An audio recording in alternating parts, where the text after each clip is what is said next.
Dragons of Stormwreck Isle is the new box set that replaces the old starter set from 2014. But if you're new to the game, is it worth it? In the box, we have 6 game dice, a D20, a D12, D10, D8, D6, and a foot-shattering D4. As you play, you'll want to start getting more dice. Some of you may develop a problem. One 32-page rulebook to teach you the basics and to take you from levels 1 to 3. In a minute, we'll go over something that they did in the new rulebook, which I think is a really good decision. 5 pre-generated character sheets. They're custom designed for new players and show you exactly how to do things like stab a guy. A sheet that, when scanned, leads you to a bunch of new player videos. You don't even need to own the set to watch these. I'll leave a link in the description for you.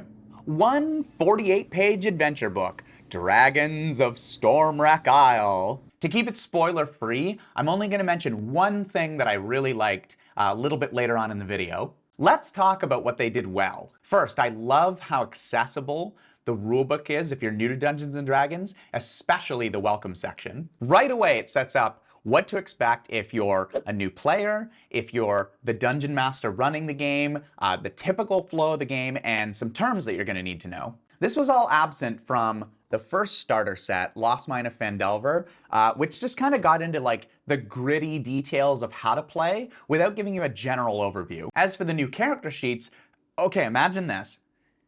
You're using the old starter set and you're brand new to D&D, never played it before. I would like to hit him with my sword. You look at your character sheet and see attack bonus +4, and you go, wait a minute, +4 to what? Things we take for granted, like using a D20 to make an attack roll, are all spelled out on the new character sheets. It's a minor change, but it saves a lot of time referencing the rulebook if you're just learning. The adventure itself.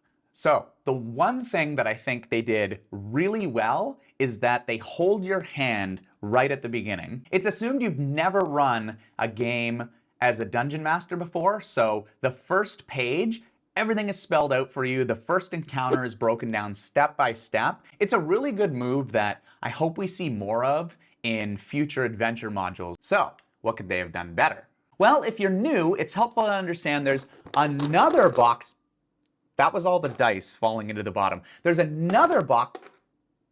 That was more dice. There's another box set called the Essentials Kit that came out after the first starter set. That one was just $5 more, but it gave you things like extra dice, a dungeon master screen for quick rules references, some NPC and item cards, and it even came with a map of the area that you'd be adventuring in. I would have loved to see some of this stuff show up in the new starter set, especially since it was the most recent release. Even just having like a DM screen for quick rules reference and an extra D20 for when you're rolling with advantage and disadvantage would have been a big help. Something else, and this is a minor character sheet error. On the Halfling Rogue sheet under skills, the investigation skill should be a +3 and not the 0 that it shows, right? Because +1 for intelligence, +2 for the proficiency bonus with +3 overall. I'm sure a future reprint will take care of that. If you're brand new to D&D, Dragons of Stormwreck Isle is going to be easily digestible,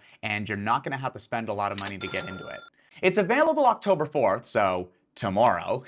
And if you use my link, it does support the channel. And if you want to check out the old starter set and the Essentials Kit that I mentioned, then you're going to want to check out this video to see what's in each of those.